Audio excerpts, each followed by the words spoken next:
The story begins in Shanghai City. In a quiet room, a woman with blue-green hair, Zhang Guanxin, is breastfeeding her newborn son. She tells her baby, Tenchen, how lucky he is to just eat and sleep, smiling that while she's losing sleep over him, it's worth it if he grows up healthy. Unknown to her, the baby is not ordinary. He is reincarnated and has the consciousness of his former life. As he feeds, he notes his brain isn't fully developed, yet he is aware. A blue game-like status screen appears, identifying him as Lin Zichen, 33 days old, with the biological level of ordinary Tier 1. He realizes he has a special cheat ability. At 3 months old, Lin Zichen is in his crib while his parents, Zhang Guanxin and Lin Yan, watch him. His father remarks on how physically gifted the baby seems, predicting he will become a mighty gene fuser or at least a cyborg. As they speak, Lin Zichen is kicking. A system notification announces he has kicked 10,000 times, granting him the biological attribute Use and Advance. This skill allows any part of his body he trained to grow infinitely stronger within carbon-based limits. He feels his strength grow and wonders what his father meant by gene fusers and cyborgs, imagining superheroes. By 4 months old, Lin Zichen has learned to sit up and crawl.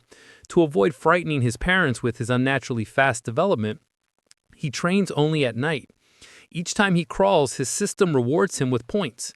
A month later, at 5 months old, he has mastered walking. At 6 months, he can finally sit up and crawl in front of his parents without it seeming too strange. While watching television, a news report on aberrant beasts shows gene fusers and cyborgs joining forces to fight them. For the first time, Lin Zichen understands this world is vastly different from his old one. He learns this Earth has mutated, giving rise to terrifying creatures called aberrant beasts. To fight them, humanity developed 2 paths. The first is mechanical ascension, where humans modify their bodies with technology to become powerful cyborgs. The second is gene modification, where humans fuse their genes with aberrant beasts, becoming gene fusers to fight monsters with their own power. Realizing the dangers, the reincarnated Lin Zichen resolves to use his system to grow up safely, evolve his abilities while laying low, and survive in this perilous world. One day, the doorbell rings. Zhang Guanxin opens it to a woman in a blue dress, Xu Meng, their new neighbor. Xu Meng introduces her family, her husband, Shen Zani, and their young daughter, Shen Han, who clutches a doll. Lin Zichen looks at the little girl with purple hair. He acknowledges Shen Han as his first friend in this new world, sensing their destinies will one day be tightly bound. Time passes and Lin Zichen dedicates himself to training. At 7 months, thanks to his Use and Advance skill, he has mastered running, jumping, and basic language by talking to himself, earning stat points for each activity. By 8 months, his training has progressed to doing sit-ups and push-ups in his crib. He is careful to practice only when his parents are not around. But one day, his mother, Zhang Guanxin, walks onto the balcony and is shocked to see her 8-month-old son doing sit-ups. She rubs her eyes in disbelief. However, being a web novel author, she dismisses it as a stress-induced hallucination. Lin Zichen immediately pretends to be asleep, breathing a sigh of relief and making a mental note to be more cautious. A few days later, while giving him a bath, Zhang Guan makes another shocking discovery. She screams for her husband, Lin Yan. When he rushes in, she points out that their 8-month-old son has defined abs. Lin Yan is stunned. He excitedly suggests their son might be a 1-in-a-million prodigy, with a bright future as a powerful gene fuser or a cyborg. Hearing this genius narrative, Lin Zichen is relieved his secret is safe. Realizing how lucky he is to have 2 web novel authors for parents, Lin Zichen reflects that on this mutated Earth, he is not the only genius. He and his mother watch a news report on a 2-year-old from a martial arts family who can lift a 20 kilos dumbbell with one hand. Zhang Guanxin pulls her son close, proudly stating that her Chenchen is just as amazing. Lin Zichen is touched by his mother's confidence and wonders if he'll also be able to lift 20 kilos when he turns 2. By the time Lin Zichen turns 2, his training has paid off. He has kept a low profile while secretly developing his strength, easily lifting a 20 kilos weight with one hand in the storage room. His session is interrupted when his mother calls that Han, Shen Han's nickname, is here to play. Startled, he puts the weight down and goes out. He opens the door to find Shen King Han, now also too, offering him a tart. Lin Zichen internally remarks that due to their mental ages, they don't play conventionally. While Han Han is a typical toddler, he uses every moment to train. He has found a unique way to spend time with her. Since she likes to stick close, she serves as a perfect custom-sized weighted vest for his exercises. There is, however, one recurring problem, which he is reminded of when he feels a warm wetness and cries out that Han has peed on him again.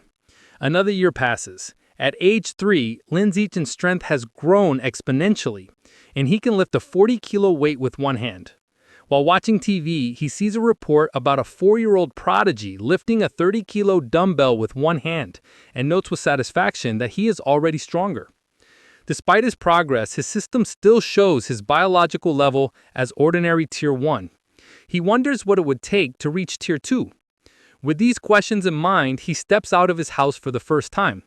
The world outside is a stunning, futuristic cityscape with beastmen and cyborgs, which he assumes are the gene fusers and cyborgs he's heard about. Accompanied by his mother and their neighbors, Shu Meng and Shen Qing Han, he heads to the library. Since his parents don't let him use electronic devices, books are his best source of information.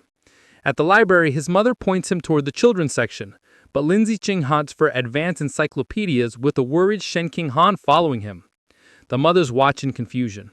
Shu Ming asks why he likes these books, and Zhang Guan guesses it's his genius genes. While Shen King Han offers him cookies, Lin Zichen is absorbed in his reading.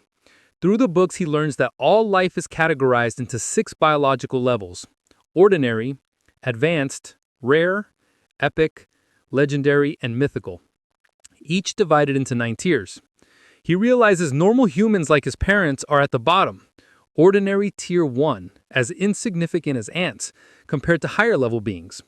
This knowledge lights a fire under Lin Zichen. He must accelerate his training while maintaining his cover. His system alerts him to a new quest: read 100 million characters to be rewarded with the celestial root of wisdom. Excited to train both mind and body, he accepts. For the next year, Lin Zichen splits his time between physical training and voracious reading. At age 4, he and Shen King Han begin kindergarten, holding hands with their IR teacher, Miss Jiang Mei. His hard work pays off. Soon after starting school, he breaks through to ordinary Tier 2. His physical prowess is immense. He can lift an 80-kilo weight with one hand, high jump 1.2 meters, and sprint 100 meters in under 11 seconds. Outstanding stats for an adult, let alone a kindergartner. One day, he finds children surrounding a crying Shen King Han, calling her a bedwetter. Seeing his friend bullied, he knows he must act. He leaps dramatically into the center of the bullies. He glares and unleashes a terrifying threat. If anyone bullies Han Han again, he will pee on their bed every day. The childish but menacing threat works. The bullies burst into tears, vowing never to return to kindergarten. Shen King Han looks at her protector with admiration. This act unlocks a new achievement, the title of Kindergarten Kid King, and a new series of quests. He is delighted he can work on multiple quests at once. Half a year later, he completes his reading quest. Having read 100 million characters, he is awarded the celestial root of wisdom, granting him a perfect eidetic memory and peak human learning ability. Time flies, and soon he and Shen King Han are almost 7, posing for their kindergarten graduation photo. Even during vacation, Lin Zichen does not rest, now strong enough to train with the massive 200-kilo barbell. During the vacation, his abilities reached new heights. He could leap over 2 meters high and had broken the 8-second barrier in the 100-meter dash with a time of 7.98 seconds. His mind was just as sharp, boosted by his new attribute. He had already finished most of the elementary school curriculum. His new life began at Sunshine Elementary School. Because he was already self-studying advanced subjects, academic competitions were easy. He effortlessly took first place at the National Elementary School Academic Competition, just to unlock his title as quickly as possible. Whenever he had free time, he would give Shen King Han private tutoring. Though not an exceptional talent, she was diligent. With his help, her grades improved dramatically, and after one semester she was ranked second in the class, with Lin Zichen holding first place. To speed up his quest, he also participated in school sports meets, breaking every record. Just when he thought his school life would continue in this predictable routine, a special new transfer student appeared. The teacher introduced the newcomer, a girl with long silvery blue hair named Bai Hing. Lin Zichen immediately knew she was different. As she stood in the doorway, he could sense a faint, unusual aura that did not belong to a normal human. As the new transfer student, Bai Shui walks to find a seat, the other students watch her curiously. Shun Qinghan leans over to Lin Zichen, whom she calls Shao Chen, and whispers about how pretty Bai Shui's hair is, like winter snowflakes. However, Lin Zichen is not in the mood to discuss aesthetics. As Bai Shui sits near him, his mind is on the strange, non-human aura he senses from her. He wonders if she could be a gene fuser or the descendant of one. In the following days, Bai Shui proves to be an enigma. She doesn't speak to anyone and lays her head on her desk the moment class ends, remaining motionless. She barely even gets up for the restroom. At first, students are curious, even taking photos with her while she sleeps. But as her behavior doesn't change, they lose interest and the classroom returns to its routine. This peace is shattered over a month later. A bizarre phenomenon begins. Bai Shui starts to secrete a viscous white liquid. The substance has a foul odor and drips down her clothes and legs. The other students react with disgust, complaining about the terrible smell. A mean-spirited boy sneers a crude comment about the liquid and then pours his water bottle over her head, claiming he's washing her out. Humiliated and soaked, Bai Shui clenches her fists on the desk and tears stream down her face as she begins to cry, her shoulders shaking with silent sobs. The bullies erupt in cruel laughter at her distress. Watching from their desks, Shun Qinghan turns to Lin Zichen with a worried expression, asking if they can help poor Bai Shui. Lin Zichen is confused. He had sensed Bai Shui was dangerous, so he can't understand why she is crying. He agrees to help. As he walks towards the bullies, he reevaluates his assessment. While he still doesn't understand her, he realizes that for now, she isn't a threat. She is just a weak girl being bullied, and he has to step in. Lin Zichen walks up to the main bully and grabs him by the collar, calling out his name, Guan Chun. With a menacing smile, he orders the boy to wipe the water off Bai Shui's desk. Guan Chun is terrified and stammers that he'll wipe it up right away. The other bullies know they are in trouble. Lin Zichen is notorious at school for being skilled at both academics and fighting. Not even 6th graders dared to mess with him. Knowing it's better to comply, they quickly grab tissues and clean up the mess. Once the desk is clean, Lin Zichen's gaze sweeps over the group. He commands everyone involved to apologize to her immediately. The bullies, sweating and terrified, quickly comply. They line up before her desk and bow their heads, offering apologies and promising never to bully her again. With the bullies gone, Bai Shui looks up, her eyes still tearful. She gratefully thanks both Lin Zichen and Shun Qinghan. Shun Qinghan puts a comforting hand on Bai Shui's shoulder, telling her that classmates are supposed to help each other. From that day on, Shun Qinghan makes it her mission to befriend the quiet, white-haired girl, always dragging Lin Zichen along. The three begin spending their free time together. Shun Qinghan is especially kind, always sharing her tastiest snacks with Bai Shui first. During one of these moments, as Shun Qinghan offers her a treat, Bai Shui hesitates. She looks at them and asks if they aren't disgusted by her because she smells so bad. She explains she's sorry for not trusting them, but since she was little, she has always been ostracized by everyone. Having someone be nice to her feels so unreal that she thinks she must be dreaming. Bai Shui looks up in surprise when Shun Qinghan tells her firmly that this is not a dream. She smiles gently and says she knows what it's like, so she would never be disgusted by her.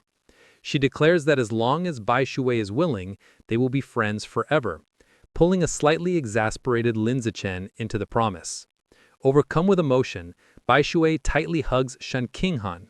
Tears of gratitude stream down her face as she thanks them for their kindness. After composing herself, she tells them she wants to give them a gift in return.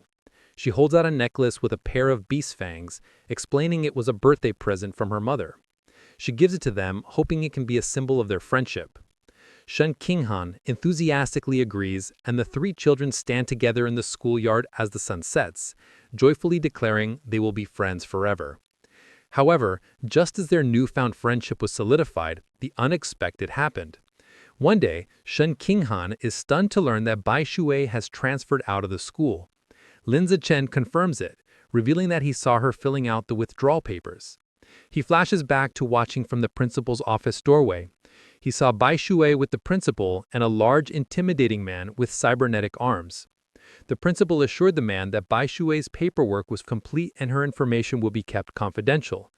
The encounter confirmed Lin Zichen's suspicions that Bai Shui's identity was not simple. From that day on, he never saw Bai Shui again, left to wonder about her. But he notes that the events that followed were what truly captured his attention. Sometime later, Lin Zichen is at home giving his mother, Jiang Wanxin, a shoulder massage.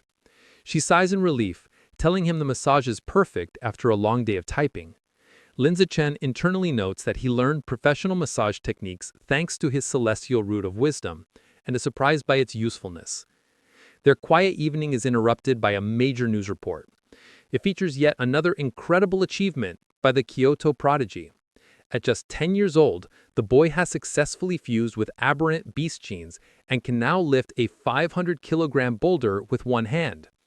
Lin Zichen recognizes the boy and realizes with a jolt that his rival has already begun gene fusion. His father, Lin Yun, complains that the Kyoto prodigy is always on TV, questioning if they are trying to turn him into an influencer. The parents discuss it. Lin Yuning explains the boy is from a 1,000-year-old martial arts family, so they likely have advanced gene fusion technology. Jiang Wanxin argues it's wrong to use a child as a guinea pig. Her husband counters that for such a family, family interests come first, earning a sarcastic, "You know everything," from his wife. While his parents bicker, Lin Zichen is deep in thought. He recalls that before the fusion, the prodigy could lift 100 kilograms. Now he can lift 500 kilograms, a five-fold increase. In comparison, Lin Zichen at only 8 can already lift a 300-kilogram weight with one hand, without any gene fusion. He concludes with a confident fist pump that his own potential is far greater. His confidence was soaring, but that feeling was short-lived. The next news report taught him the true meaning of fear. Breaking news shows a city in a neighboring country completely devastated by a massive explosion. The report states that based on footage, the attack was carried out by giant aberrant rats. The screen shows horrifying images of monstrous rats swarming the ruins, capturing a screaming woman in their massive jaws, and then brutally devouring her. The news report continues confirming heretics were responsible for the aberrant rat attack, fanning the flames from the shadows. At a press conference, an official from the devastated Sakura country pleads for international aid, explaining the heretics are a shadowy cult manipulating the beasts. Watching the news, Lin Zichen learns the cult is an anti-human organization of traders who serve the aberrant beasts for their own gain. He feels relieved to be born in a powerful, stable country, giving him a safe place to grow stronger while laying low. His thoughts are shattered by sonic booms outside. He rushes to the window and pulls back the curtain to see a squadron of heavily armed cyborgs flying through the night sky. He wonders why so many are being deployed, hoping nothing bad is happening. The next morning, everything seems normal. Lin Zichen waits for Shen Qinghan, who runs up, apologizing for being late. As she approaches, he notices something strange. The beast fang necklace Bai Shui gave them, now worn by Shen Qinghan, emits a bright blue glow. He realizes the fang is from an aberrant beast and the source of the faint non-human aura he'd sensed from her. The glow fades as quickly as it appeared, and the two don't think much of it. However, between the cyborgs and the fang's reaction, Lin Zichen feels that something bad is about to happen. On their way to school, a striking woman with long red hair and a black dress leans against a lamppost watching them. She comments on what adorable kids they are and steps in front of them, asking if they are brother and sister. Shen Qinghan proudly corrects her, explaining they are childhood best friends. The woman smiles wistfully, remarking how she wishes she had a childhood friend too. Then her expression turns sinister. She leans in, eyes glinting, and asks why they're going to school alone and where their parents are. As Shen Qinghan begins to answer, Lin Zichen quickly grabs her hand, cutting her off. He pulls her along, stating they're going to be late, leaving the mysterious woman behind. Once a safe distance away, he gently scolds Shen Qinghan, reminding her not to talk to strangers. She nods. After school, Lin Zichen leads them through a deserted alleyway. Shen Qinghan nervously comments on how creepy it is. Lindsay Chen explains the area is scheduled for demolition and everyone has already moved out. Their walk is interrupted by a familiar voice. The red-haired woman from the morning appears, commenting on how they are finally out of school. She's not alone. A large, muscular man named Shang is with her. The woman tells Shang she's got the kids over here. Lindsay Chen is alarmed. He had deliberately chosen a different route, but she had somehow followed them. The woman tries to lure them closer with a sweet voice, offering them treats. Her accomplice, Shang, grows impatient. He tells her to stop talking and just knock the kids out so they can get it over with. Without another word, Shang rushes toward them with a cloth, shouting he's in a hurry to sell them for cash. As he closes in, Lindsay Chen shoves Shen Qinghan out of the way and squares up to face him. He clenches his fist and throws a powerful punch with all his might. The blow connects squarely with Shang's face, stopping the larger man in his tracks. The immense force sends Shang flying backward down the alley with a pained cry.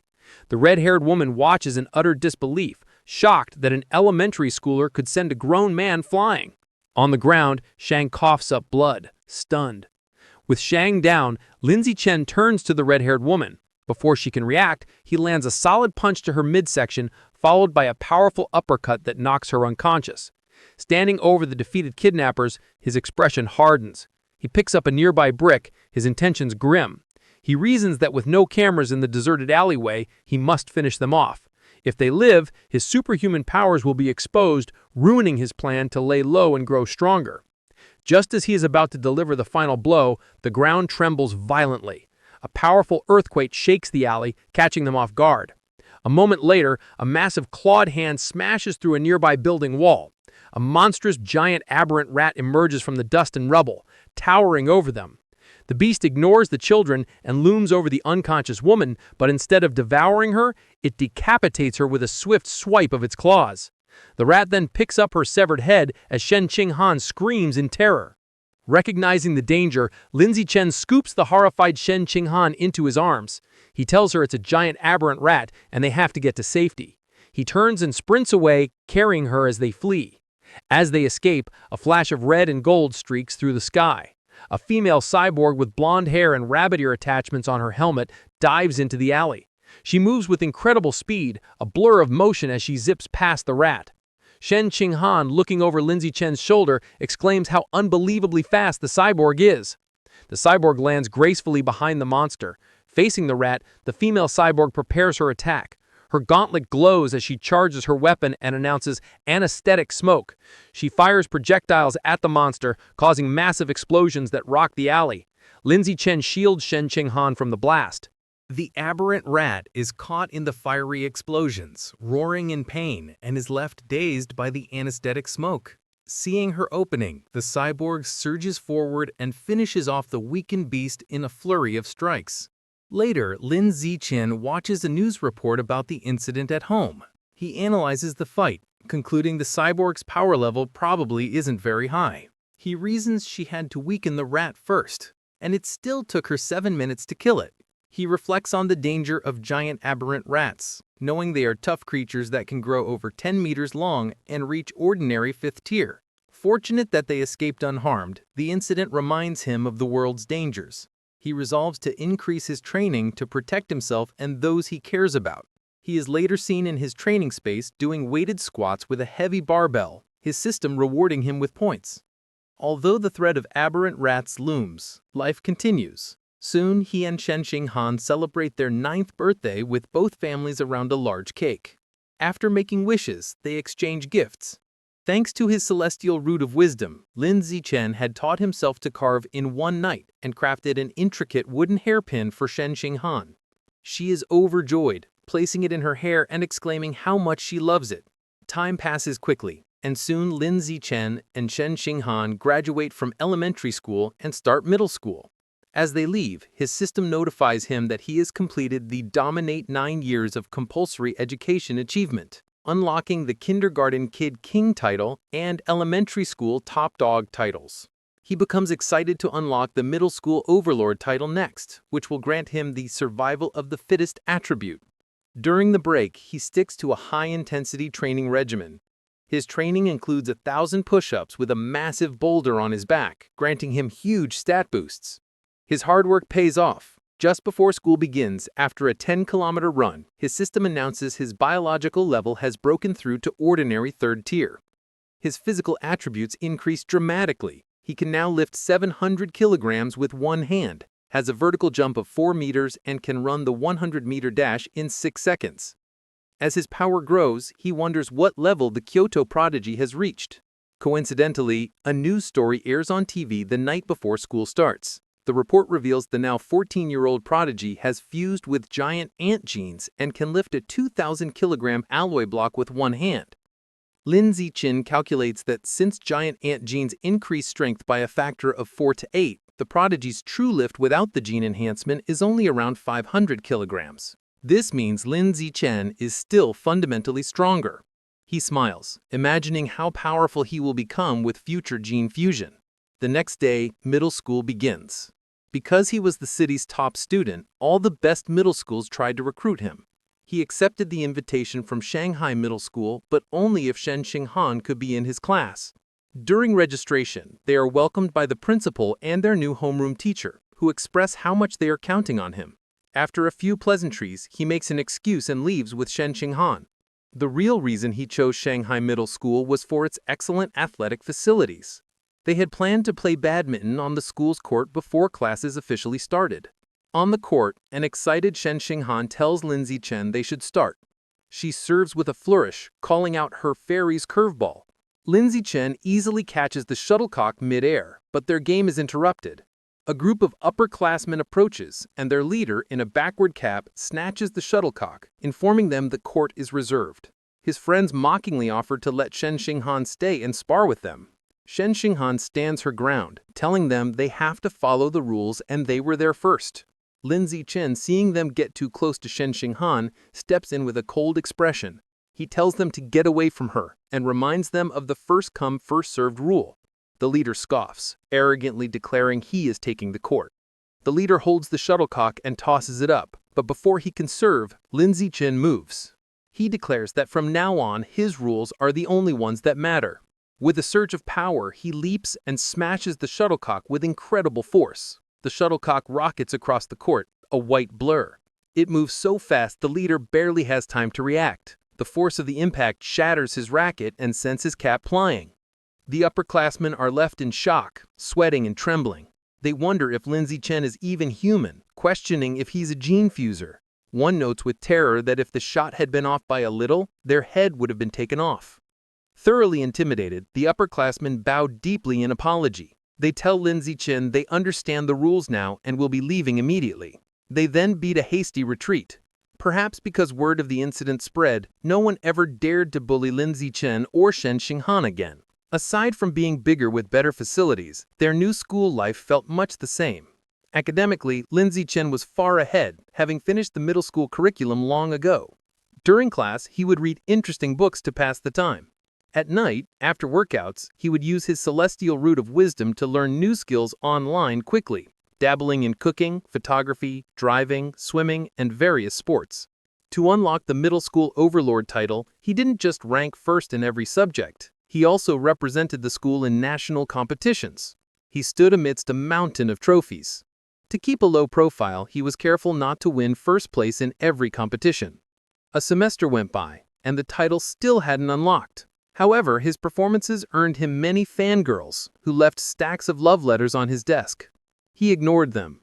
Aside from tutoring Shen Xinghan, he focused on the upcoming school sports festival. He believed that if he completely dominated it, he should finally unlock the title. For the festival, he entered only 3 events: shot put, high jump, and sprinting, representing strength, jumping, and speed. He achieved an astonishing 20.11-meter throw in the shot put. Although he held back to avoid seeming too superhuman, he still easily took first place in all his events. Just as he was sitting with Shen Xinghan admiring his gold medal, he felt a new power surge through his body. A system notification appeared, announcing that because his achievements far surpassed every other student, he had unlocked the middle school overlord title. With all 3 school-age titles unlocked, the dominate 9 years of compulsory education achievement was complete, and he had obtained the new biological attribute, survival of the fittest. As the power flowed through him, he realized with satisfaction that the title had finally unlocked. As Lin Zichen and Chen Qinghan leave school, he considers his new survival of the fittest attribute.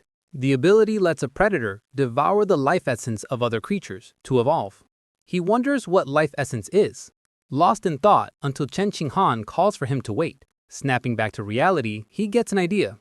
He asks Chen Qinghan if he can borrow her beast fang necklace. She agrees and hands it to him. The moment his fingers touch the fang, a system notification appears. It informs him he has devoured a trace of the abyssal giant butterfly's life essence, unlocking a new guidebook with 1% progress. A spectral image of a menacing multi-eyed butterfly with eyes on its wings appears around him. He is stunned to realize the fang is a butterfly's tooth. That night, hoping to learn more, he searches for abyssal giant butterfly online. To his surprise, the search returns no results.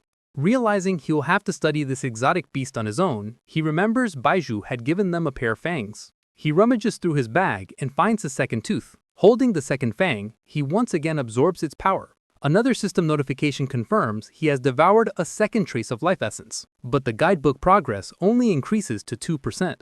He looks at the fang with disappointment, realizing there isn't much life essence left in it. He concludes he must find another way to unlock the abyssal giant butterfly's full power.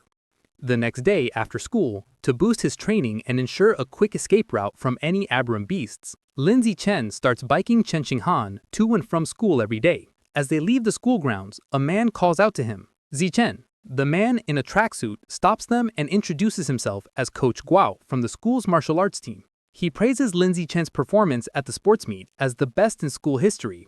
With great enthusiasm, Coach Guao formally invites him to join the team, insisting his athletic talent surpasses his academic abilities. He urges Lin Zichen to say yes, but also offers him time to learn about the team before deciding. Coach Guao speaks so quickly and passionately that Lin Zichen doesn't get a chance to say no.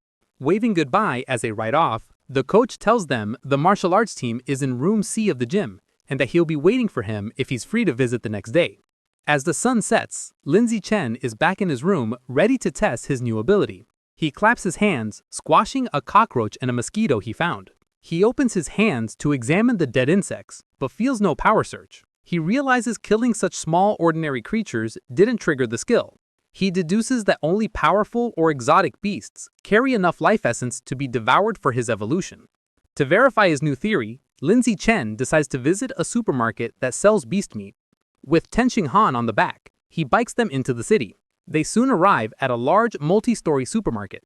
Inside, they walk through the aisles and Lin Zichen notes that while there is plenty of beast meat, it's all pre-packaged. He knows he can't test his theory without touching the meat.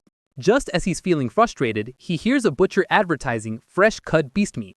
He spots a counter with a sign reading fresh beast meat, not pre-packaged, safe to eat, where a butcher is cutting up large sides of meat, telling a confused Chen Qinghan to wait. He says he's going to check out the meat. He doesn't explain further, eager to confirm his suspicions, and rushes to the counter. He reaches out and places his hand on a slice of freshly cut beast meat. The moment he makes contact, a powerful surge of purple energy flows into him. Just as he thought, the beast meat contains a strong surge of life essence. He clenches his fist in excitement, a wide grin on his face. Chen Qinghan watches, bewildered, wondering why he is so excited just from touching meat. She approaches him with a look of confused concern, asking how the meat feels. Trying to play it cool, Lin Zichen casually tells a bewildered Chen Qinghan that the meat just feels fresher than normal, and asks if she wants to touch it too. She frantically waves her hands and refuses, saying he has touched it enough for both of them. Having confirmed his theory, Lin Zichen decides to buy some of the beast meat to try at home, surprising Chen Qinghan. He isn't surprised by her reaction, knowing beast meat is incredibly expensive. Even the cheapest option, the ghost shadow squid, costs nearly 1,000 yen per jin. Deciding to go with the squid, he picks up a package. Chen Qinghan panics at the price, telling him it's too expensive and that he should ask his mother first. Zichen simply smiles and pats her head reassuringly. He tells her not to worry, making up a lie that his mom had already told him to buy plenty for both of their families. A flashback shows his mother, Jiang Wanqin, happily agreeing to cook a feast. Internally, Lin Zichen admits that while sharing is part of his plan, his other more important reason is to test if he can absorb life essence through consumption, as he worries direct absorption might spoil the meat. At the checkout, he buys 3 packages of the ghost shadow squid for a hefty 29.94 yen. The female cashier thanks him, As they leave, Lindsay Chen thinks about how expensive the meat was, wondering when they'll be able to afford it again. By the time they finish shopping, it is after 9 p.m. Knowing the city has been chaotic lately, they decide to head straight home for safety. On the ride home, Lindsay Chen can't stop thinking about his experiment. Unable to wait, he discreetly places his hand on the package of meat in the basket. He immediately feels a familiar surge of purple energy. His system confirms he has devoured a trace of the ghost shadow squid's life essence. A new guidebook for the creature is unlocked, but his progress is only 0.1%. A spectral image of the menacing multi-eyed squid appears in his mind. As they bike through the quiet streets, Lindsay Chen does some mental math. He realizes devouring a small amount of meat only unlocked a fraction of its power. He estimates he'd need to devour 100 jins to reach 100% on the guidebook, costing a staggering 100,000 yen. He considers the squid's special ability to dissolve into water and vanish, and decides the powerful skill is worth the price. His course is clear. He needs to make a huge sum of money, as he can't ask his family for that much. He then remembers his second reason for buying the meat, to test if absorbing its life essence would cause it to spoil. He glances at the package. It's been a while, but the meat looks perfectly fresh. He grins, delighted that absorbing the essence doesn't ruin the meat. As he continues to absorb its power, his progress bar for the squid climbs to 3%. His concentration is broken when Chen Qinghan shouts a warning. He slams on the brakes, screeching to a halt just inches from a couple in the bike lane, and apologizes. He scolds himself for not watching where he was going, then wonders why the lane is so crowded. Chen Qinghan points ahead. They see a tense standoff. A muscular red-haired man is holding a woman hostage at knife point. Chen Qinghan recognizes the hostage in terror as their teacher, Jia. The man shouts threats at the crowd. The area is surrounded by police officers who try to de-escalate the situation through a megaphone. The police captain holds back an officer, Ah Bing, telling him not to shoot recklessly. The captain explains the target is too close to the hostage and using her as a shield, making a clean shot impossible. The officer suggests sleeping gas, but the captain rejects it, fearing it would provoke the suspect before it could take effect. While the police hesitate, Lindsay Chen decides to act. He discreetly picks up a small rock from the pavement and flicks it with incredible speed and precision. The rock strikes Officer Ah Bing's gun, causing it to misfire.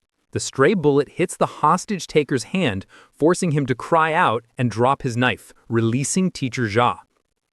Seizing the opportunity, the police captain yells for his team to move in. The officers rush forward and swiftly arrest the disarmed suspect, while a female officer comforts the terrified but unharmed Teacher Jia. As the situation is controlled, Lindsay Chen quietly gets back on his bike. Chen Qinghan looks at him with wide, questioning eyes and asks if he threw the rock. He quickly shushes her, saying they should leave and talk later, and they pedal away. Just as they are about to get away, a voice commands them to stop. The police captain calls out asking if Lindsay Chen was the one who threw the rock. Panicked at being caught, Lindsay Chen quickly denies everything with a nervous smile. The captain watches them pedal away, finding it strange that someone wouldn't want to admit to a good deed. He muses aloud that there's a reward for bravery. The word reward instantly catches Lindsay Chen's attention. Needing money, he slams on his brakes, skids to a halt, and rushes back to the captain. He sheepishly retracts his denial, admitting he threw the rock and explaining that the money is really important to him.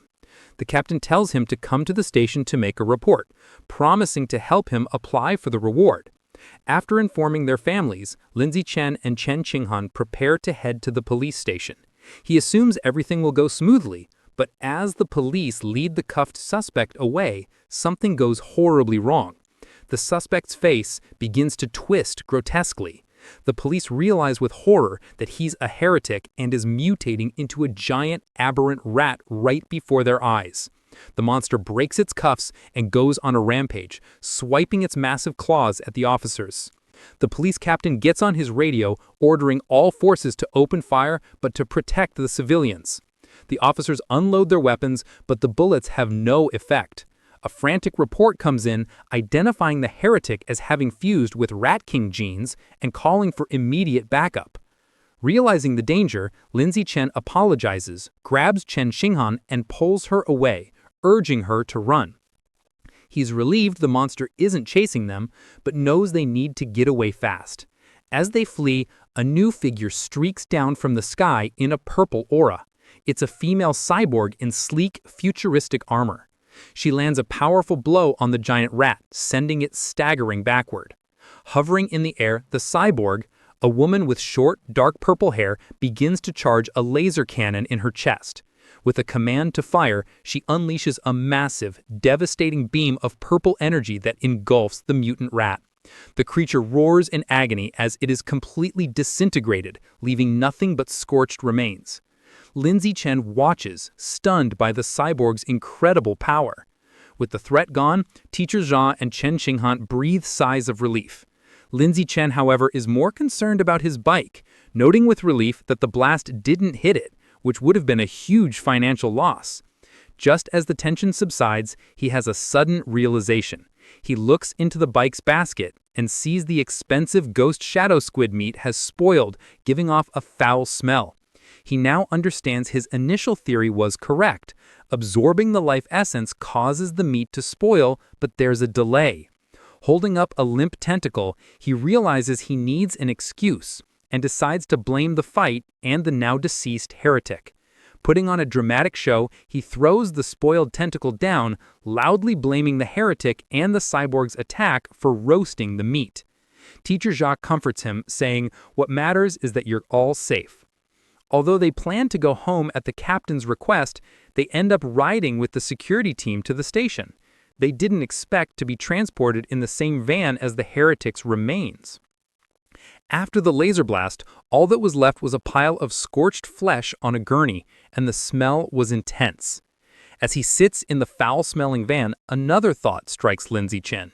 He remembers that the beast fangs from Bai Shui still contained life essence long after the creature was dead. A new possibility dawns on him. Could there be life essence left in this corpse as well? And if so, could he devour the corpse's Rat King gene for himself?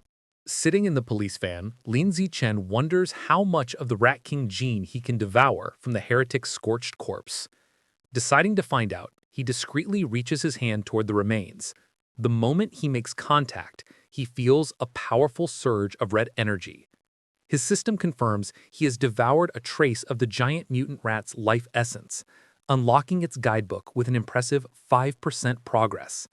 He is shocked by how much he absorbed and realizes the freshness of the source is directly proportional to the amount of life essence he can obtain. The escorting officer, A. Bing, notices his movement and tells him to sit still. Lindsay Chen quickly claims he just needed to stretch. Later at the public security office, he knows that while A. Bing was easy to fool, the security captain is sharper. The captain informs Lindsay Chen that he has applied for his bravery reward, but then questions him more seriously. He asks how a middle schooler, at such a distance and in poor lighting, managed to so precisely hit the heretic's knife hand with a rock. Lindsay Chen gives a vague answer, claiming it's because he often trains his right hand. The odd response leaves the captain speechless. Their conversation is interrupted when Chen Xinghan calls out that her auntie is here. Lindsay Chen is surprised to see his parents rush into the station. His mother runs toward him in a panic, calling his name with a terrified expression. She throws her arms around him in a tight hug, asking if he's all right and telling him he scared her half to death. He tries to calm her, reassuring her that he's fine and even got a bravery reward. Holding him close, his mother makes him promise that next time there's danger, he will hide somewhere safe first. She tells him with tears in her eyes that all she wants is to see him grow up safe. Lindsay Chen is visibly moved by his mother's heartfelt concern. As they leave, Lindsay Chen reassures his mother he will always protect himself first. The police captain watches them go, still pondering the boy's strange abilities. On their way out, Lindsay Chen passes two female police officers discussing the case. One remarks that perverts are getting more brazen, and her colleague reveals the heretic was a liberal arts student from Guanyuan University, brainwashed by the rat god cult. The first officer curses the cult, but the second points out they need to eliminate the root cause, the self-proclaimed Rat King. The name instantly catches Lin Zichen's attention. In the car home, he immediately starts researching the rat god cult on his phone. Surprised to find a ton of information, he learns the cult's main base is in Shanghai City, and most of its members are societal outcasts. He uncovers a shocking piece of information, suggesting the Rat King wants to evolve into a higher life form and is forcing its followers to gather evolution materials. This leads him to a chilling question. Has the Rat King, an aberrant beast, already developed sentience? His thoughts are interrupted when he glances out the window and sees a giant rat, nearly the size of Cat, on the sidewalk. For a moment, he wonders if it's related to the Rat King, but quickly dismisses the idea. Telling himself that in the South, cat-sized rats aren't that unusual. Shaking off the thought, he realizes how quiet Chun Ching Han has been.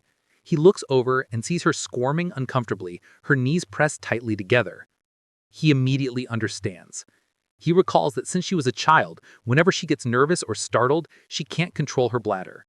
While embarrassing for her, Lin Zichen has always felt this peculiar reaction might be linked to some hidden potential within her. When they get home, Lin Zichen's mother, Jiang Wanxin, is shocked that the nearly 3,000 yuan worth of beast meat is gone. Lin Zichen quickly thinks of an excuse, sheepishly claiming that during the emergency, he must have dropped it while running away. His mother immediately puts his safety first, telling him to forget the meat, and that all that matters is he is unharmed.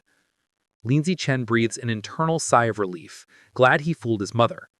However, his father, Lin Zansen, is more stubborn. He announces he is going back to look for the expensive meat, boasting that a fated wage slave like him is tough. Lin Zichen tries to stop him, arguing it's too dangerous and the meat is already spoiled.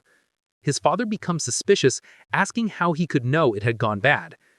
Sweating nervously, he quickly claimed it was an obvious guess.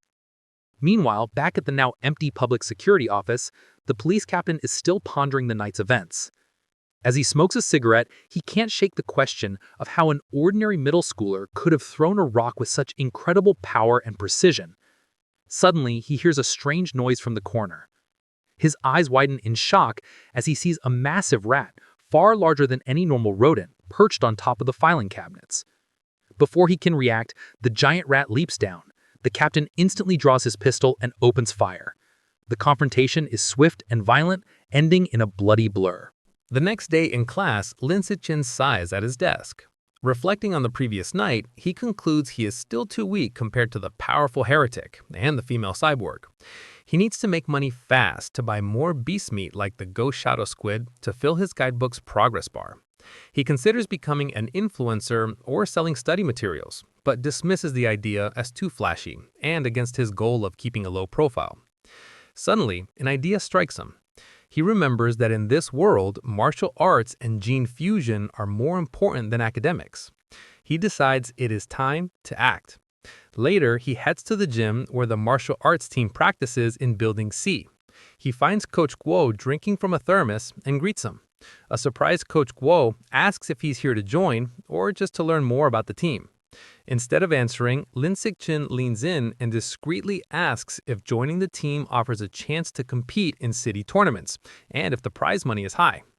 The coach smiles, confirming he would have a chance and that prizes are worth tens of thousands of dollars.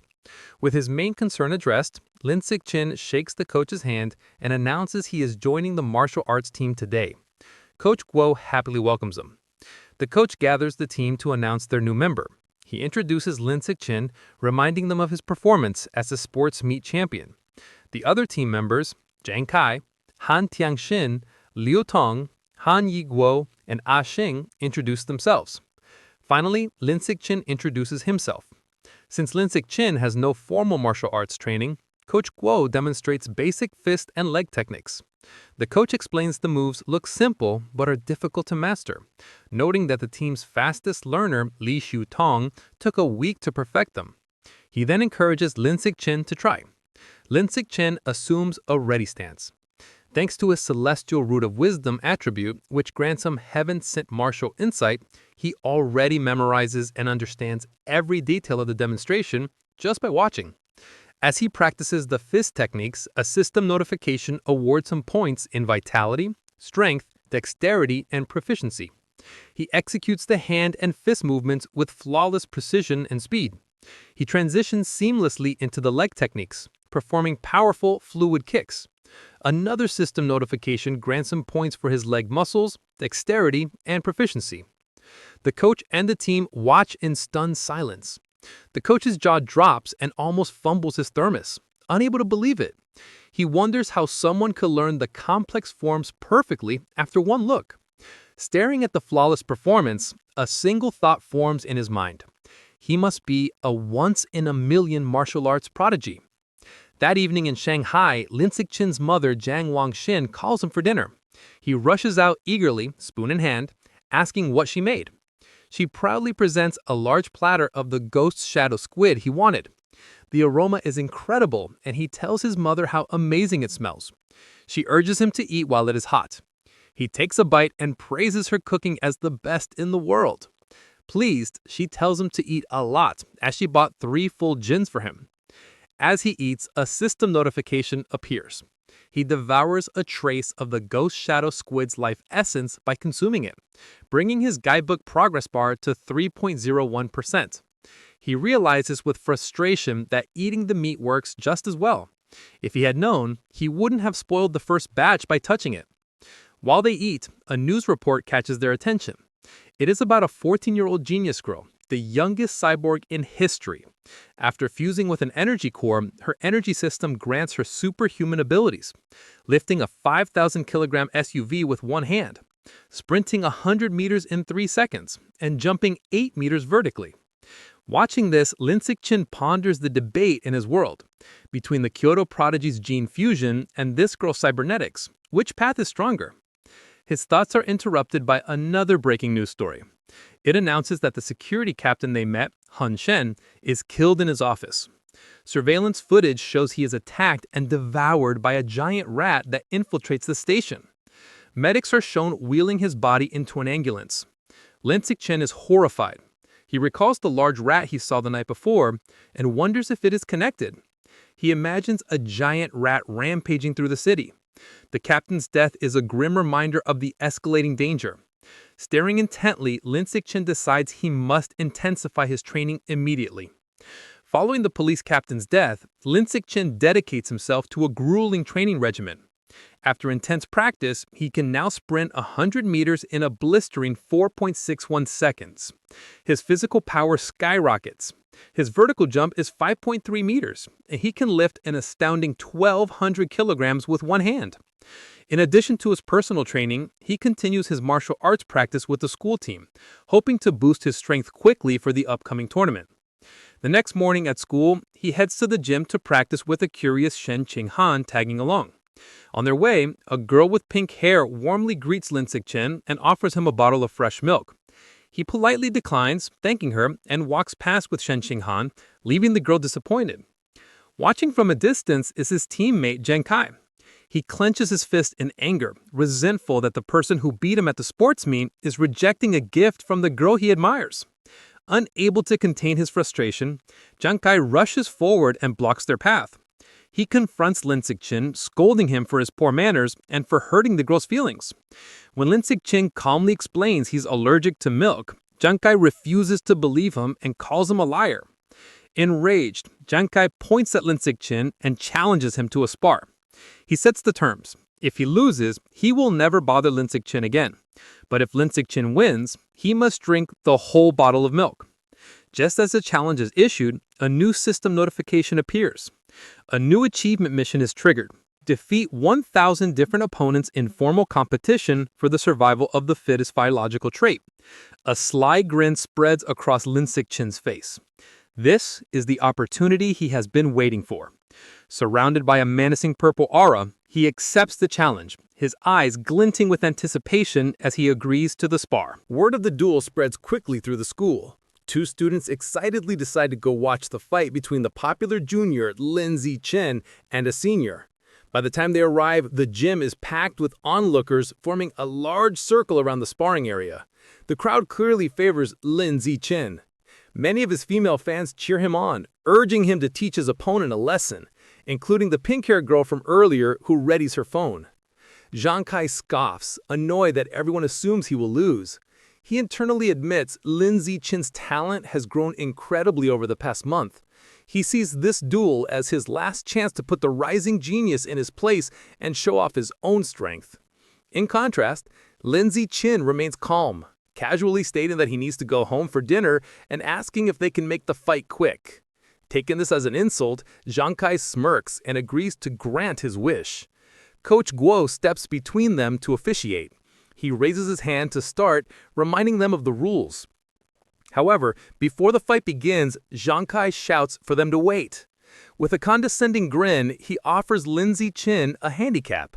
He points out that he has trained for nearly 2 years, while Lin Zichen is a novice of only a month. To be fair, he declares he will let Lin Zichen have the first 3 moves. Lin Zichen simply agrees. The moment he agrees, Lin Zichen explodes into motion. He closes the distance in a blur, catching Zhang Kai by surprise. Before his opponent can raise his guard, Lin Zichen unleashes a single, devastating punch. The blow connects with brutal force, sending blood flying from Zhang Kai's nose. He collapses unconscious on the gym floor. The entire gym is stunned into silence. Coach Guo's jaw drops as he shouts that the fight is over in 1 punch. The rest of the martial arts team and the crowd are equally shocked, unable to process that the duel lasted a single second. The silence breaks with a roar of celebration. Shen Chi-han throws her fist in the air, ecstatically cheering for Lin Zichen's victory. The other girls, including the pink-haired one, join in, shouting about how amazing he was. Standing over his defeated opponent, Lin Zichen receives a system notification. It informs him that by defeating a rival and winning the affection of the opposite sex, he has obtained priority mating rights. More importantly, his new mission progress is now 1,000. He reflects that he has a long way to go to unlock the natural selection attribute. To speed up his progress, he turns to the remaining terrified members of the martial arts team. With a friendly but unsettling smile, he suggests that they should all spar as well. The team members stare back, faces pale with horror. Immediately, they all start making pathetic excuses. One claims crammed schoolwork. Another says their mother is waiting for dinner, while others pretend to feel sick. Before they can flee, Zhang Kai struggles to his knees. He refuses to accept his loss, furiously accusing Lin Zichen of a sneak attack and vowing to crush him in a rematch. Coach Guo steps in, telling Zhang Kai to accept his loss like a man. The coach then wonders out loud if the punch was just a lucky shot, deciding to test the theory on another team member named Zhao Zi. Hearing his name, a spiky-haired boy freezes in terror. Though he assumes a fighting stance, he is clearly terrified, begging Lin Zichen for mercy and not to hit his face. 10 minutes later, the results are clear. Several martial arts team members lie unconscious on the gym floor. Lin Zichen stands over them, noting he made sure not to go too hard and just exchanged a few blows. However, when he checks his system again, he's disappointed. Aside from the initial victory, none of the other spars count toward his achievement.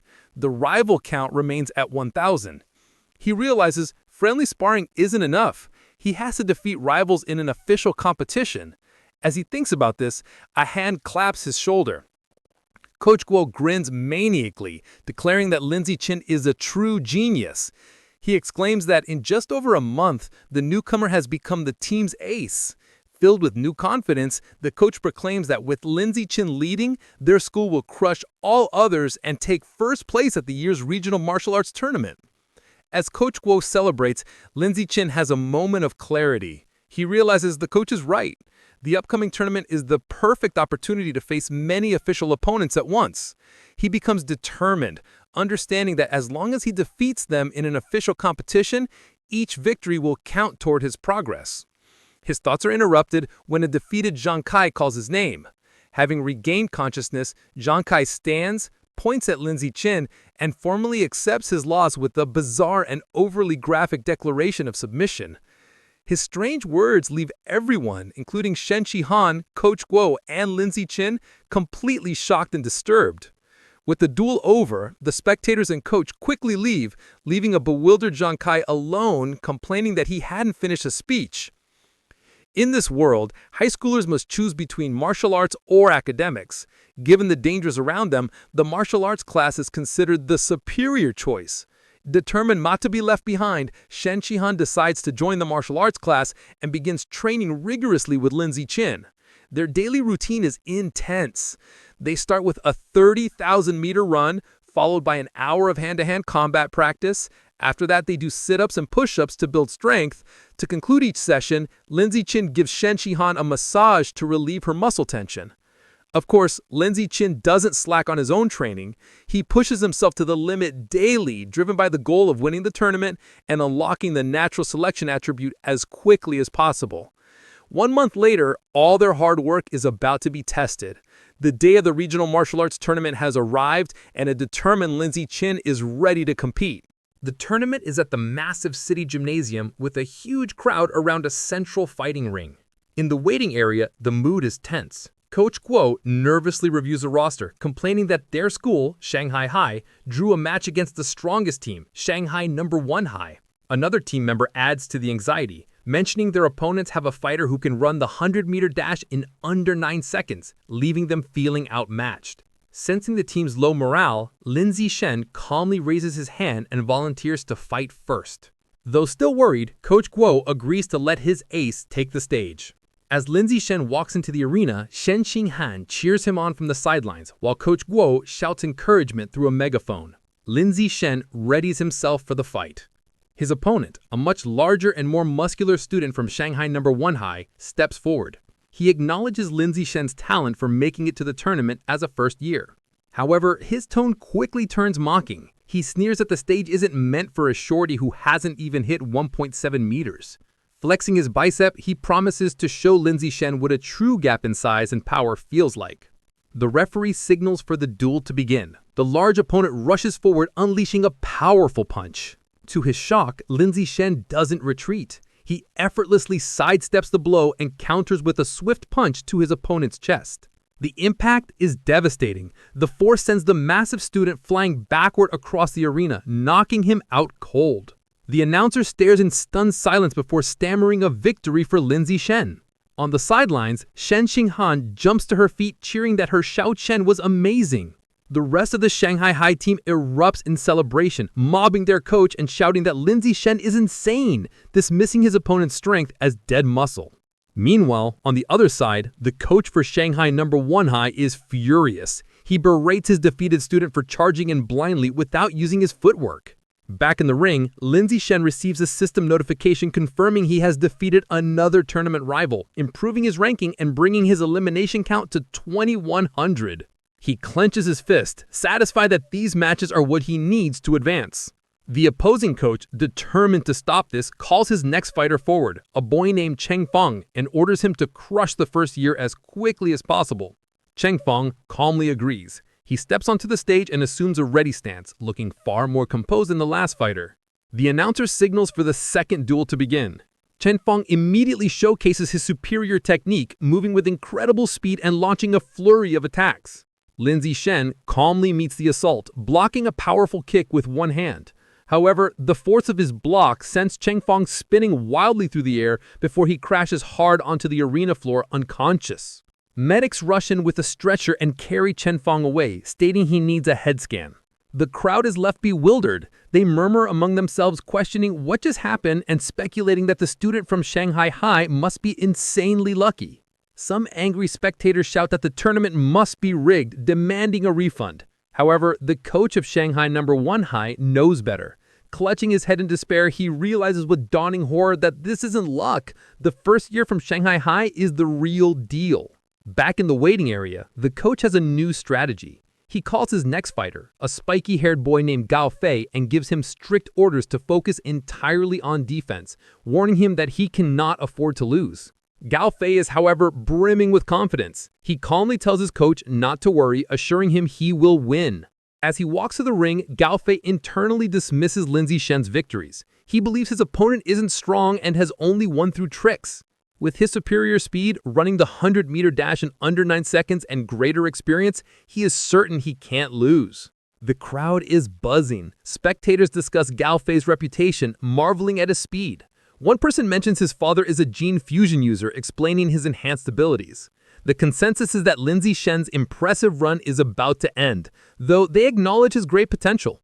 The announcer signals for the duel to begin. Ignoring his coach's instructions, Galfei immediately goes on the offensive, lunging at Lindsay Shen with a powerful kick. He follows up with rapid strikes, unleashing his special technique, the flowing water-shattering rock fist. His coach watches in fury, shouting at his disobedient student for attacking. Galfei scoffs at defense, believing a genius like him doesn't need it. Meanwhile, Lindsay Shen, easily evading the blows, finds the technique interesting and decides to learn it on the spot. Galfei grows frustrated as he can't land a single hit. He stops out of breath and demands to know how Lindsay Shen is dodging his attacks. Unfazed, Lindsay Shen calmly asks if he has any other moves, taunting him. Enraged, Galfei unleashes another desperate barrage of punches. Seeing the same predictable moves, Lindsay Shen decides the time for observation is over. He thinks, all right then, let's end this. He effortlessly dodges the final punch and counters with a single powerful kick to Galfei's midsection, ending the match instantly. The crowd is once again left in stunned, speechless silence. The silence is shattered by thunderous cheers from the Shanghai High supporters. Coach Guo and Shen Qinghan are ecstatic, shouting that their Xiao Chen is a beast and celebrating his third consecutive victory. The rest of the tournament proceeds just as easily. The next few opponents are even weaker. He effortlessly defeats each one, and soon he has single-handedly wiped out all 5 fighters from the opposing team. Over the next 2 days, the story is much the same. He continues his dominant performance, taking down 2 more schools by himself. Thanks to his incredible display, he successfully leads Shanghai High to win the championship. He and his team proudly pose with their medals and trophy. However, as he checks his system, his rival count is only 161,000. He realizes with disappointment that at this rate, it will take years to unlock the natural selection attribute. Despite his slow quest progress, there's a silver lining. He didn't expect Coach Guo to be so generous, but he gets the bulk of the tournament prize money, a full 20,000 yuan. Combining this with prize money from academic competitions, he now has around 30,000 yuan. That money doesn't last long. He immediately spends it all at the supermarket on a massive supply of Ghost Shadow squid meat. For the next several weeks, he devours the expensive meat at every meal.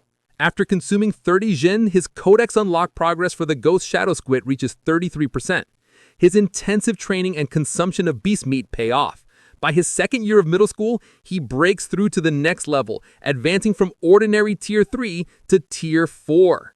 His physical abilities reach new heights. He can now effortlessly lift 1,890 kilograms with one hand, jump 5.65 meters vertically, and sprint 100 meters in just 4.49 seconds. Time flies, and soon he and Shen Qinghan graduate from Shanghai's middle school division. However, when the high school entrance exam results are released, their paths seem destined to diverge. A heartbroken Shen Qinghan sits in her room crying. She asks Lindsay Shen why. After all her hard work, they can't go to the same high school anymore. He explains that while he ranked first in both liberal arts and martial arts, and her academic scores were excellent, her martial arts score wasn't high enough for the elite class at Shanghai High. As he comforts the cries Shen Qinghan, she asks what will happen now. He tells her the principal of Shanghai High is coming to his house, likely to recruit him, and asks if she'll come. Feeling hopeless, she tearfully replies that it has nothing to do with her, as the principal is obviously only coming for him. Taking her hand, Lindsay Shen pulls her up and leads her out of the room. He tells her not to worry. He has a plan. He reveals his one condition for staying at Shanghai High. Shen Qinghan has to be his deskmate. As promised, the principal of Shanghai High visits Lindsay Chen's home. She, his mother, and Shen Qinghan discuss his future for several hours, with the principal expressing how much she wants him to stay at her school. As the meeting concludes, the principal stands to leave. As a final offer, she tells Lindsay Chen that if he agrees to stay, she will grant any request he has. Taking the opportunity, Lindsay Chen states his one condition. Shen Qinghan must be allowed to continue in the same class with him. The principal looks at the nervous Shen Qinghan and confirms her name. Without hesitation, she agrees. With a smile, she tells them both to report to Shanghai High together for the new school year. Overjoyed, Lindsay Chen and Shen Qinghan thank her. With their high school future secured, Lindsay Chen participates in his final junior high martial arts tournament. As expected, his overwhelming power easily leads his team to another championship. He decides to use the prize money to finally unlock the Ghost Shadow Squid Codex.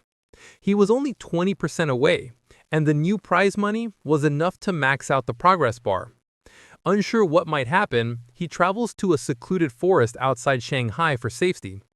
Deciding not to waste time, he begins devouring the life essence from the last of the squid meat. A powerful blue energy surrounds him as a system notification confirms he is absorbing a large amount of essence. His eyes widen as he feels a final surge of power, and the Codex progress bar hits 100%. A new notification announces he has unlocked the Ghost Shadow Squid Codex and obtained a new biological attribute, Blessing of Liquid Affinity. The ability enhances his affinity with water, allowing him to move freely and even vanish in aquatic environments. However, as the power settles, he stands in the quiet forest holding the limp squid tentacles and feels his new ability is kind of underwhelming. Still feeling underwhelmed, Lindsay Chen tests his new ability in a nearby pond. He finds his Blessing of Liquid Affinity has some benefits. He can soak for long periods without his skin wrinkling, and swimming is much easier with reduced water resistance. However, there are no other noticeable effects. He sits in the water and rationalizes that since the Ghost Shadow Squid is a low-tier beast, it's fair the ability isn't very powerful.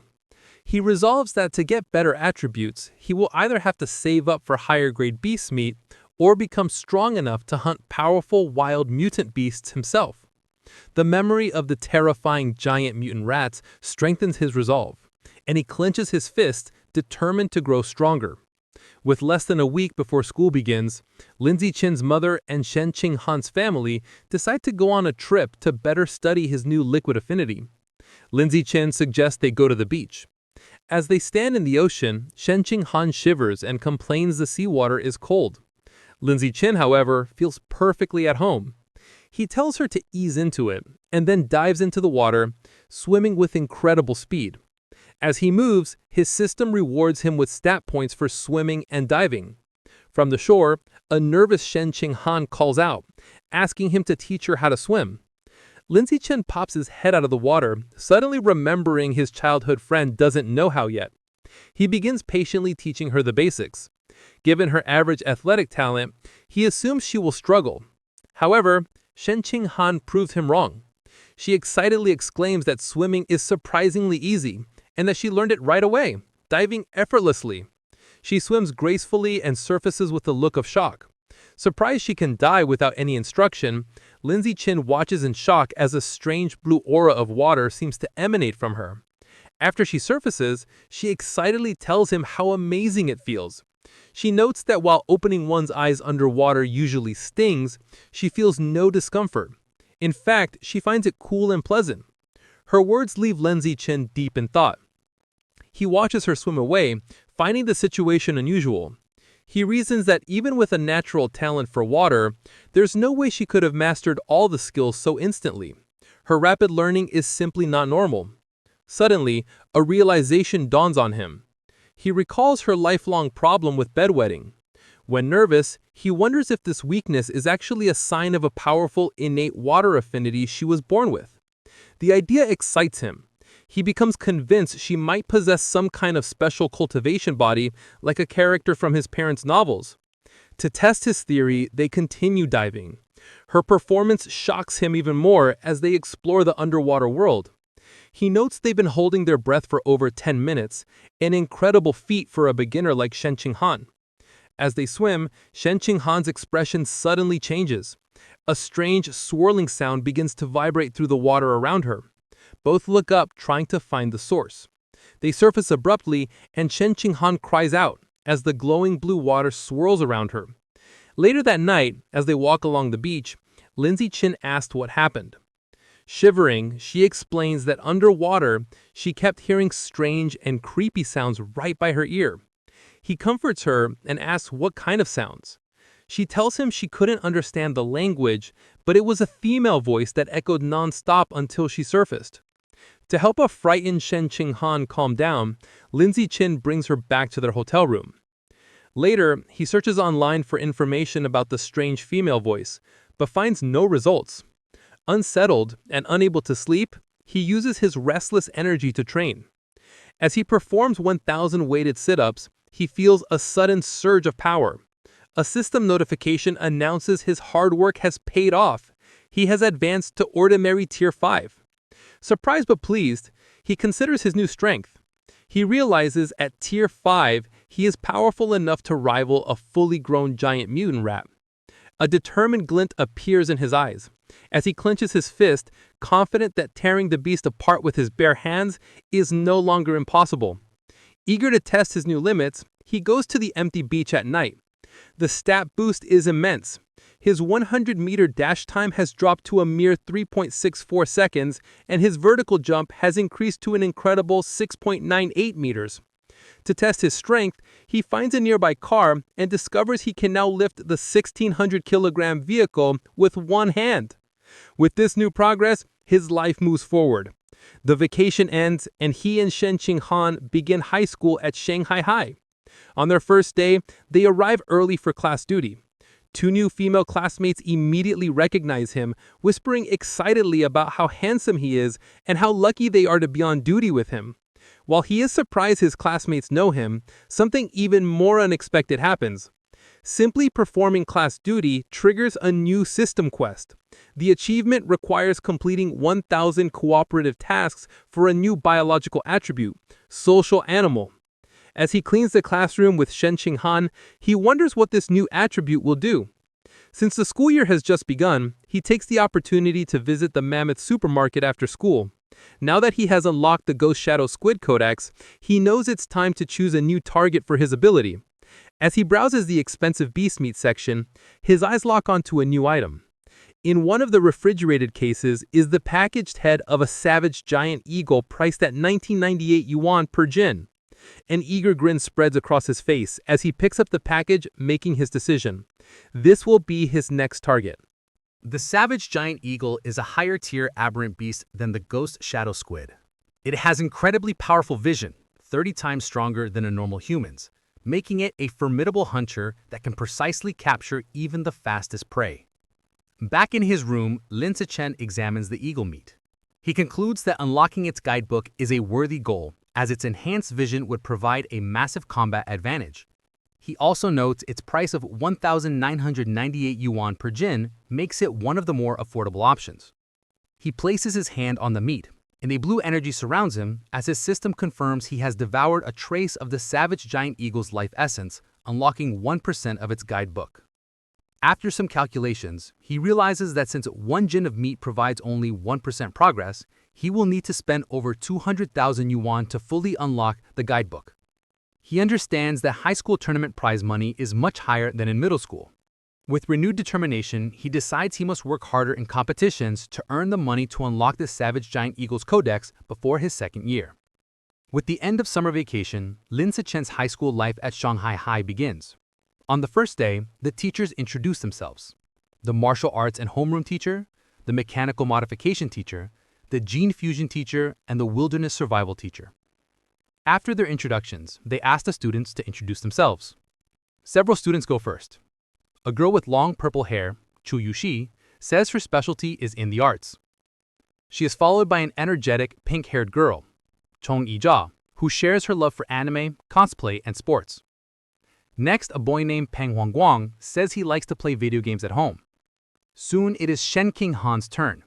Being the center of attention makes her extremely nervous. With a blushing face, she manages to say her name is Shen Qinghan, that she enjoys drawing and asks everyone for their future guidance. Finally, it is Lin Zichen's turn. His introduction is the shortest and most direct. He simply stands and states his name, asking for everyone's support. After introductions, time passes quickly. A new female classmate approaches Shen Qinghan, who looks surprised. The girl asks Shen Qinghan for her entrance exam score.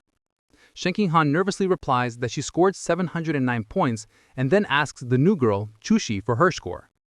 Chuxi is impressed, exclaiming that Shen Qinghan's score is more than 10 points higher than her own 698. Chuxi then asks about the physical fitness portion, admitting she only scored 95 out of 100. This question makes Shen Qinghan extremely uncomfortable. She stammers that her score wasn't as good, internally panicking because her score of 79 was so low she almost didn't make it into the elite class and feels too embarrassed to say it out loud. Not getting the hint, the persistent Chushi continues to guess if Shen Qinghan scored 94 or 93. Shen Qinghan, looking down in shame, quietly tells her it was even lower. Chushi continues guessing scores in the low 90s, making Shen Qinghan even more flustered. Suddenly, a hand slams down on the desk between them, startling Chushi. It's Lin Zichen. He smoothly leans in and asks the flustered girl if he can add her on WeChat. Surprised and thrilled that a handsome boy is giving her attention, she eagerly agrees.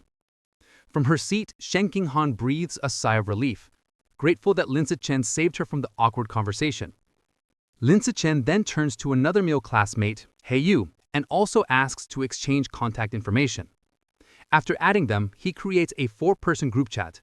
A system notification immediately confirms he has successfully created a group, completing another cooperative task. His progress for the social animal achievement is now 2 out of 1,000. He reflects that this quest is surprisingly easy. After creating the group chat, the 4 new friends start to get to know each other. Heiyu reveals he is from the neighboring Nuan city and comes from a prestigious martial arts family that runs a dojo. He even proudly mentions placing 8th in the Nanwan City Youth Martial Arts Competition. Chushi shares that her family owns a chain of clothing stores, making her wealthy. After Lin Zichen and Shen Qinghan also share their backgrounds, the 4 quickly become a close-knit group. Just as they are getting comfortable, Heiyu asks the others to guess who the strongest student in their class is. Chushi immediately points to Lin Zichen, guessing it must be him since he was the top scorer on the entrance exam for their entire district. This shocks Heiyu, who had no idea his new friend was so accomplished. However, Lin Zichen humbly suggests that being the top scorer doesn't necessarily make someone the strongest. He reveals a surprising fact. The principal had spent a lot of money to recruit 2 exceptionally powerful students from Nuan City. He then points out the 2 students. The first is a boy with blonde hair, Wang Shujie, the 3rd-ranked student in Nuan City who can run the 100-meter dash in 7.98 seconds. The second is a large muscular boy, Lu Gong, who has immense natural strength and can easily lift a 300-kilogram barbell with one hand. Shen Qinghan and Chushi are both visibly impressed and intimidated. Lin Zichen, on the other hand, remains completely calm. Internally, he scoffs at their achievements, knowing he had surpassed those numbers back in elementary school. Soon the bell rings again, and the next class is for distributing textbooks. There are 4 main subjects for the semester: martial arts, gene fusion, mechanical modification, and wilderness survival. Since Lin Zichen had already self-studied all the material, he decides to use the free time to find a secluded spot to train. As he trains, his thoughts turn to the larger threats. He remembers the dangerous rat god cult is still active. The police have only captured some lower-level heretics, but the powerful Rat King, their leader, remains at large. This grim reality fuels his determination. He clenches his fist, resolving to increase his power as quickly as possible and reach at least Tier 6, a level he believes will be strong enough to confront even the Rat King. The first practical class is wilderness survival. The teacher, Chengbei, gathers the students in a wooded area and asks if any know how to make a fire by drilling wood.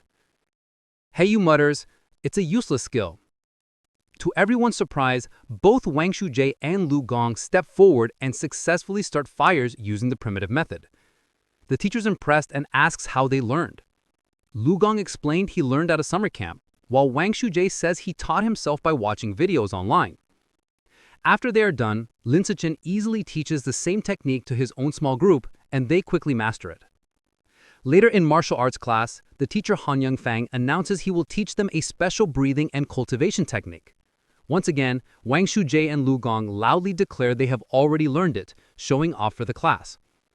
Though their demonstration is a bit clumsy, they manage. Lin Zichen, who already knows these skills, decides to maintain his low profile. In this way, over a month passes uneventfully. One day in mechanical modification class, the teacher Cai Wanfang announces a test to check their progress. To motivate them, he reveals cash prizes for the top 3, 888 yuan for first, 666 for second, and 333 for third. Lin Zichen's eyes light up when he hears about the prize money, realizing the first place reward is almost enough to buy half a jin of the expensive savage giant eagle meat. With everyone motivated, the class begins the exam. Coincidentally, the gene fusion teacher Lu Deren has the same idea and also springs a surprise exam with the same prize structure. After the 2 difficult exams, the students are drained. Haeyu collapses onto his desk, groaning. The other students complain about how difficult the questions were. One girl laments that she was hoping for a 90 but would be lucky to get a passing grade of 60. While everyone else complains, Wang Shujae and Lu Gong begin to casually brag. Haeyu asks Wang Shujae how he did. Wang Shujae confidently replies that he should score a 95 as he only struggled with the last part of the final question. Lu Gong nonchalantly agrees, stating he is in the same boat and also expects a 95. Listening to their arrogant exchange, Haeyu glares at them, clenching his fists in fury and thinking about how badly he wants to punch them. The teacher announces the results of the mechanical augmentation test. He reads the scores, revealing that Guangling received 52 points, while Shen Qinghan passed with 61. Shen Qinghan excitedly tells Lin Zichen she passed, and he congratulates her on her hard work. The teacher continues announcing, He Yu scored an impressive 88 points. His friends praise him, and he humbly replies he was just lucky, promising to treat them to a meal with his third-place prize of 333 yuan. Next, the teacher confirms Lu Gong and Wang Shuji both scored 95, just as they predicted, complimenting them for being only 1 question away from a perfect score. Wang Shuji confidently claims that with 10 more minutes, he could have solved the final problem, and Lu Gong agrees. Listening to them brag, He Yu is frustrated, but comforts himself with the thought that 3rd place is still his. However, the teacher then reveals a shocking result. Despite the test's difficulty, 1 student achieved a perfect score, Lin Zichen with 100 points. Wang Shuji and Lu Gong are stunned, shouting, "The result is absurd." The rest of the class erupts in cheers. Even a defeated He Yu joins in, recognizing Lin Zichen is on another level. Shen Qinghan and Tu Shai celebrate his victory as the glory of Shanghai. Ignoring the praise, Lin Zichen's focus is on the prize. He raises his hand and asks teacher Saiwan Fei when the 888 yuan prize for 1st place will be distributed. The teacher promises to send it later, internally finding Lin Zichen's intense focus on money strange. An hour later, the gene fusion exam results are announced. The teacher, Liu Deren, reads the scores. This time, the Nuan duo did not perform as well.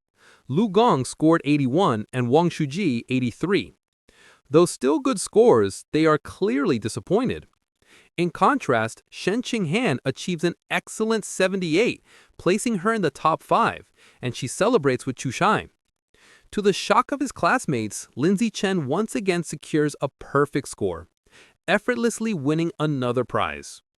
This second crushing victory deals a huge blow to the confidence of He Yu, Wang Shuji, and Lu Gong, who are left demoralized. Unable to accept their defeat, Wang Shuji and Lu Gong question how anyone could get full marks on such a difficult test, openly suggesting Lin Zichen must have known the answers in advance. The teacher, Liu Deren, immediately shuts down their accusation, stating firmly that it is impossible. He explains that he personally designed every question, and the answers are not available online, making cheating impossible. The two are left speechless. Their classmates are not so kind. He Yu and Chu Shai laugh, mocking Wang Shuji and Lu Gong for being sore losers. They call them a disgrace to Nuan City, and Chu Shai adds that uncultured, ugly people always cause the most trouble. After lunch, the practical exam for wilderness survival begins. The teacher, Cheng Bei, explains the rewards are the same, with cash prizes for the top 3. The exam has 3 parts: climbing, swimming, and making fire by friction. Having been beaten in the academic tests, Wang Shuji tells Lu Gong they must redeem themselves in the practical exams. Lu Gong agrees, and both glare at Lin Zichen, vowing to crush him and wash away their shame. The exam begins with climbing, where speed determines the winner. As expected, Lin Zichen's superior physical abilities allow him to easily dominate. He scales the rock wall with incredible speed, leaving the Nuan duo far behind to secure 1st place. The tree climbing event ends the same way. Lin Zichen again takes first while a defeated Wang Shuji complains he couldn't even see his shadow. While Lindsay Chen excels, he notes his real concern is for Shin Han. As he expected, she struggles with the climbing and finishes last. However, he isn't worried, knowing her true talent is in the water and confident she will regain her confidence during the swimming segment. Next is the fire starting segment. With his eyes on the prize money, Lindsay Chen knows he must continue to crush the Nuan duo. He starts the task with intense focus and speed, successfully creating a fire in just 58 seconds. Wang Shuji and Lu Gong watch in utter disbelief, wondering how he can be so fast at everything. Bewildered by his insane hand speed, the final part of the wilderness survival exam was swimming. This time, it was Shen Qinghan's turn to shine. Tapping into her natural affinity for water, she swam with incredible speed, easily crushing the Nuan duo and delivering another heavy blow to their shattered confidence. Wang Shuji was left in disbelief, unable to understand how Shen Qinghan could suddenly exhibit such explosive power in the water, concluding he must be hallucinating. After the exam, a defeated Wang Shuji and Lu Gong were completely silent for a long time. However, their silence only lasted through lunch. In the afternoon, the final exam for martial arts began. The teacher, Hong Yuan Feng, announced that it was time to test their progress with a sparring competition. The top 3 would receive prizes, motivating the class. For Wang Shuji and Lu Gong, this reignited their hope. Filled with determination, they resolved to reclaim their pride. They reasoned this was martial arts class, where physical fitness and combat technique truly mattered. They believed if Lindsay Chen was weak in martial arts, his other scores were meaningless. Before sparring, the teacher had everyone do a physical test as a warm-up, measuring their 100-meter sprint, one-handed barbell lift, and vertical jump. Lindsay Chen, holding back to avoid being too flashy, still gave an incredible performance. He ran the 100-meter dash in 7.78 seconds and lifted a 330-kilogram barbell with one hand. His vertical jump was 2.18 meters. He easily took first in all 3 events, making sure to only slightly beat the Nuan duo. They were once again left in utter shock. Wang Shuji couldn't understand how Lindsay Chen could be faster, while Lu Gong was baffled by someone who didn't look muscular could be so strong. Trying to rally, Wang Shuji reminded Lu Gong that failing the physical test didn't mean they would lose in sparring, as real combat also required technique. They convinced themselves their superior technique gave them a chance. After the test, everyone moved to the dueling area for the sparring matches. Eager to complete his survival of the fittest achievement, Lindsay Chen stepped into the ring first. However, after his overwhelming display, no one dared to challenge him. Even Wang Shuji and Lu Gong held back to observe first. Seeing the stalemate, the teacher intervened. He called out a student named Liu and ordered him to spar with Lindsay Chen. The two faced off, but the match was over before it began. To save time, Lindsay Chen ended it instantly with a single devastating punch that sent Liu flying. He then speed ran through the rest of his opponents, taking down every student in the class with the same brutal efficiency. Watching this, Wang Shuji and Lu Gong are left in utter despair.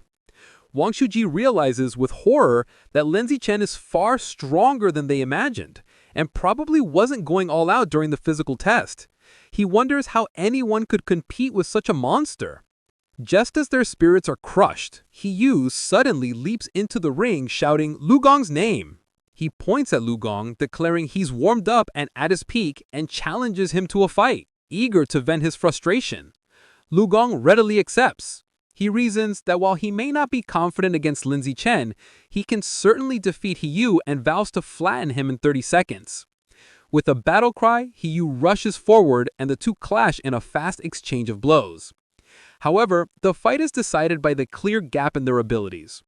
Lu Gang easily catches Yu's kick, uses his superior strength to swing him around, and then hurls him out of the ring. Yu crashes hard, defeated and vomiting. Standing victoriously, Lu Gang looks down at his defeated classmate. He offers a backhanded compliment, acknowledging Yu's physical technique is the best in their class, but smugly concluding that he is still better. After his victory, Lu Gang turns to see Lindsay Chen approaching. Lindsay Chen calmly issues a challenge for them to spar. Internally, he sees this as a perfect chance to make progress on his achievement quest.